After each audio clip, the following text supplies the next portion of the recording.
মমতা ব্যানার্জি বা টিএমসি অভিযোগ করা ছাড়া কিছু নেই, কারণ সব ঝুলির থেকে বিড়াল বেরিয়ে গেছে।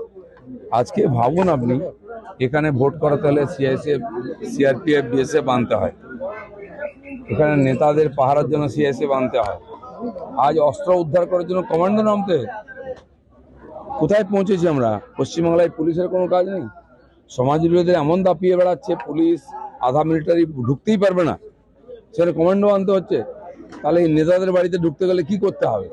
আমার মনে হয় আর্মি নামাতে হবে। এরকম অবস্থা পশ্চিমবাংলাকে সন্ত্রাসবাদীদের গড় তৈরি করেছে, যারা লুটেরা দুর্নীতিগ্রস্ত তাদের হাব বানিয়ে ফেলেছেন, সারা দেশে সন্ত্রাসবাদীদের সেন্টার বানিয়েছেন। আর কি বানাবেন? তারপরেও ক্ষমতায় থাকার ইচ্ছা পশ্চিমবাংলার মানুষ কত সহ্য করবে?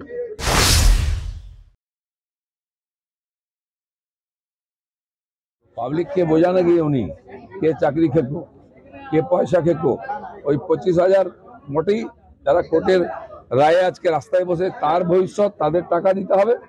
আর যারা আন্দোলন করছে 3 বছর 4 বছর ধরে, পরীক্ষা দিচ্ছে লক্ষ লক্ষ ছেলে মেয়ে, তাদের ভবিষ্যতের দায়িত্ব ওনাকেই নিতে হবে। তার পার্টির লোকেরা, যে আগে এসএসসি চেয়ারম্যান বলেছিলেন 38,000 লোকের কাছ থেকে নাকি টাকা নেওয়া হয়েছে, 18,000 চাকরি পেয়েছে, বাকি এখনো বাকি আছে 20,000, তার টাকা ফেরত দিন।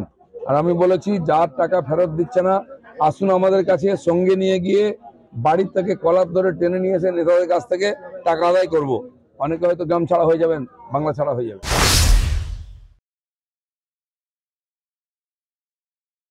কতবার মানুষকে বোকা বানাবেন উনি? দেবকে 2বার জিতিয়েছিল, কি দিয়েছেন উনি? দেব কি দিয়েছে? খালি ওখানকার ছেলে বলে, ঘাটালের ছেলে বলে লোকে ভোট দিয়ে দেয়, আর সারা বছর জলের মধ্যে থাকে। আষাঢ় মাস থেকে বন্যায় নৌকো নিয়ে ঘুরতে হয়, 2-2বার বন্যা হয়। তো সেই লোকগুলোর জন্য কিছু করলেন না, আবার বোকা বানাতে গেছেন। মানুষ সব জবাব দেবে।